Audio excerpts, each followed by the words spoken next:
तुम्ही पाहताय news 18 Lokmat. Breaking news न बुलेटिनची सुरुवात करूया। राज्यामधला कोरोनाचा फैलाव वाढतच चाललेला आहे आणि याच पार्श्वभूमीवर मुंबई महानगरपालिकेने आता सोसायट्यांसाठी मार्गदर्शक तत्व तयार केलेली आहेत। मुंबईमध्ये होम क्वारंटाईनसाठी आता नवे नियम लागू करण्यात आलेले आहेत। आता 17 दिवस गृह विलगीकरणात राहावं लागणार आहे। कोरोना बाधित रुग्णसंख्या मुंबईमध्ये वाढत असताना यात 90% रुग्ण इमारतींमधले असल्याची माहिती समोर येते। विशेष म्हणजे 5 पेक्षा जास्त कोरोना बाधित रुग्ण सापडल्यानं आतापर्यंत 681 इमारती तर 8790 इमारतींचे मजले सील करण्यात आलेले आहेत। प्रत्येक इमारतीत तसंच सोसायट्यांमधील वाढती रुग्णसंख्या ही चिंतेची बाब ठरतीये।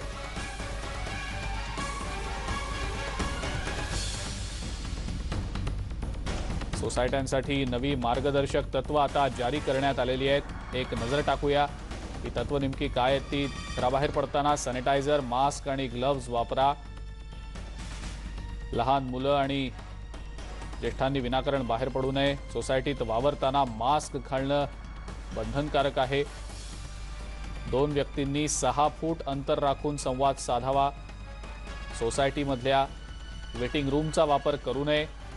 सोसायटीतील दरवाजे आणि हँड रेलिंगला हात लावू नये। लिफ्टची बटणं दाबताना कागदी कप्प्यांचा वापर करावा। बाहेरील व्यक्तीला सोसायटीमध्ये थेट प्रवेश करू देऊ नये। मदतनीस, वाहन चालक आणि कर्मचाऱ्यांचं तापमान तपासावं। पार्सल थेट सोसायटीमध्ये घेऊ नये, आधी त्याचं निर्जंतुकीकरण करणं गरजेचं आहे। बाहेर पडताना निर्जंतुकीकरण करूनच वाहनांना हात लावा। सोसायट्यांसाठी ही मार्गदर्शक तत्व आता जारी करण्यात आलेली आहेत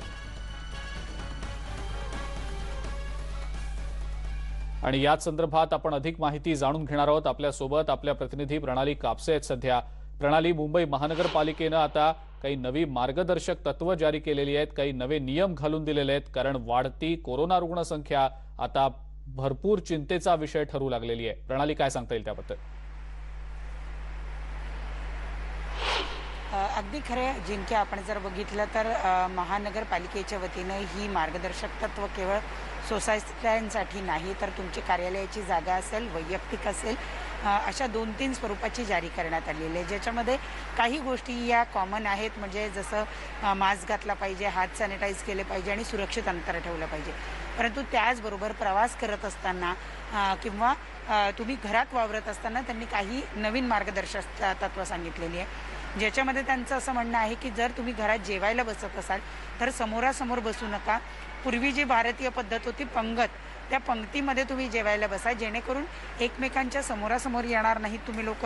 त्याचबरोबर जेवण करत असताना फारसं बोलू नका। जर तुम्ही कार्यालयात डबा खाणार असाल तर तुम्ही एकटे शक्यतो डबा खा, सगळेजण मिळून डबा खाऊ नका, असं त्यांच्या वतीनं सांगण्यात येत आहे। त्याचबरोबर घरात तुमचे जे ज्येष्ठ नागरिक आहेत किंवा कोमॉर्बिड आहे, ज्यांना काहीतरी व्याधी आहे, असे जे ज्येष्ठ नागरिक आहेत आणि लहान मुलं आहेत, यांना विनाकारण घराच्या बाहेर पडू देऊ नका आणि शक्यतो जो प्रिमाइसेस आहे त्या प्रिमाइसेसमध्ये सुद्धा ते बाहेर नाही पडले तर जास्त बरं आहे, असं सांगण्यात आलेलं आहे। प्रवास करताना सुद्धा त्यांनी काही नियम सांगितलेले आहे। म्हणजे जर तुम्ही सार्वजनिक वाहनातून प्रवास करत असाल आणि भरपूर जागा असेल तर शक्यतो एका सीटवर एका माणसाने बसा, असं त्यांनी सांगितलेलं आहे। त्याचबरोबर त्यांनी हेही सांगितलेलं आहे की जर समजा तुमच्या शेजारी कोणी सहप्रवासी असेल तर त्याच्याशी गप्पा करू नका, शक्यतो शांत राहा, कारण कुठला व्यक्ती हा बाधित असू शकतो हे आपल्याला माहिती नाही। त्यामुळे या नियमांचं पालन करा असं त्यांनी सांगितलंय। सोबतच त्यांनी काल अजून एक मार्गदर्शक तत्व काढलंय, ज्याच्यामध्ये त्यांनी सांगितलेलं आहे की जो गृह विलगीकरणाचा कालावधी आहे तो 17 दिवसांचा असणार। आपल्याला माहिती की याच्यापूर्वी साधारणपणे 14 दिवसाचा तो कालावधी असायचा। बरोबर। त्यातही 7 दिवसानंतर जर त्या व्यक्तीची चाचणी नकारात्मक आली तर त्या व्यक्तीला, आणि जर त्याला कुठली लक्षणं विकसित झाली नाही दरम्यानच्या काळामध्ये, तर त्या व्यक्तीला साधारण 10व्या दिवशी किंवा 14व्या दिवशी बाहेर पडता येत होतं। परंतु आता हा कालावधी 17 दिवसांचा झालेला आहे। म्हणजे एखाद्या व्यक्ती जर कोरोना पॉझिटिव्ह असेल आणि त्याला लक्षणं नसतील तरीही त्यांनी 17 दिवस गृह विलगीकरणात राहायचंय। इतकंच नाही तर असं आढळून आलं की ज्या लोकांना आपण गृह विलगीकरणात ठेवतो त्यांच्या हातावर स्टॅम्प मारतो, बरेच वेळेला ते स्टॅम्पसुद्धा निघून जातात आणि त्यानंतर असे नागरिक फिरत बसतात। त्यामुळे महापालिकेनं आता अशा लोकांसाठी संस्थात्मक विलगीकरणाची सुद्धा सोय केलेली आहे. जर काही लोक असे नियमांचं पालन करत नाही असं आढळून आलं तर त्यांना सरळ संस्थात्मक विलगीकरणात पाठवण्यात येणार आहे. त्याच्यासाठी आत्ताच थोड्या वेळापूर्वी आयुक्तांनी एक माहिती दिलेली आहे की जवळपास तब्बल 30 केंद्र सुरू करण्यात आलेली आहे, ज्याच्यामध्ये 4800 जागा आहेत. समजा जर अशी लोक जी एसिम्प्टोमॅटिक लोक आहेत, ज्यांना लक्षणं नाही, अशा लोकांना सुद्धा आता संस्थात्मक विलगीकरणात टाकलं जाणार आहे. आणि त्याला कारण असं आहे की अनेक असे रुग्ण आढळून आले जे एसिम्प्टोमॅटिक होते, पण तरी सुद्धा ते इकडे तिकडे फिरत बसले आणि त्याच्यामुळे कोरोनाची लागण इतरांना झाली. त्यामुळे आता संस्थात्मक विलगीकरणावर सुद्धा भर दिला जाणार आहे. ज्या लोकांच्या घरात जागा कमी आहे, जिथं ते इतर लोकांच्या संपर्कात जास्त येऊ शकतात, अशा लोकांना आता संस्थात्मक क्वारंटाईन केलं जाणार आहे. बिलकुल प्रणाली, अशाच आमच्या सोबत राहा. आपण तुमच्याकडनं अधिक माहिती जाणून घेणारच आहोत. मात्र आपण बघितलं तर फक्त मुंबईतच नाही तर राज्यातल्या इतरही महत्त्वाच्या शहरांमध्ये कोरोनाचा प्रादुर्भाव अतिशय वेगानं होताना बघायला मिळतंय.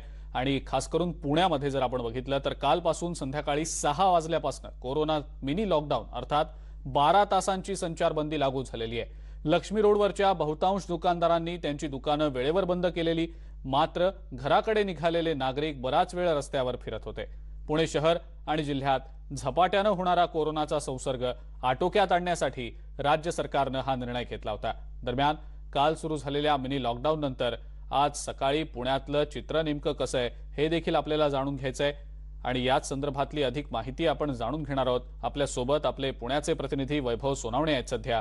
वैभव, आपण बघतो आहोत 7 दिवस संध्याकाळी 6 ते सकाळी 6 वाजेपर्यंत ही जवळपास संचारबंदी असणार आहे आणि या मिनी लॉकडाऊनला पुणेकरांनी काल कसा नेमका प्रतिसाद दिला, आज सकाळची नेमकी काय परिस्थिती आहे, दोन्ही विषयी काय सांगता येईल?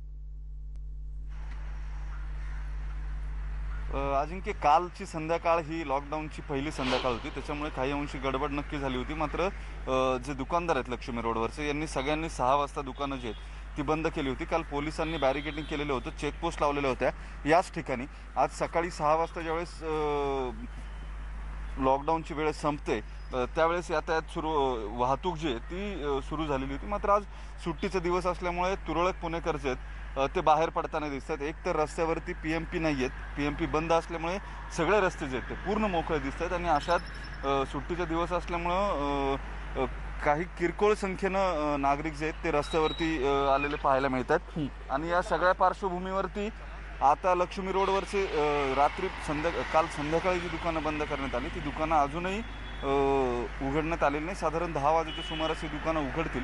मात्र एकूण परिस्थिती पाहता व्यवसायांनाही किती प्रतिसाद मिळेल हा खरा प्रश्नच आहे. सध्या रस्त्यावरती ज्या गाड्या दिसतात त्या एकतर मालवाहतूक गाड्या ज्या सकाळी मार्केट यार्डहून निघतात त्या, किंवा आज रविवारच्या दिवशी सुट्टीच्या दिवशी कामाला जाणारे जे तुरळक लोक आहेत, ज्यांना फ्रंटलाईन वर्कर्स म्हणू शकतो आपण, ज्याच्यामध्ये हेल्थकेअर वर्कर्स आहेत किंवा इतर लोक जे आहेत ते प्रवास करताना दिसत आहेत. आणि PMP नसल्यामुळे सगळ्यात मोठा फटका जो बसला आहे तो निम्न मध्यमवर्गीयांना बसला आणि त्याच्यामुळे रिक्षांसारख्या प्रवासी वाहनांचा उपयोग करून कामावर जाण्याशिवाय त्यांच्याकडे पर्याय नाही आहे.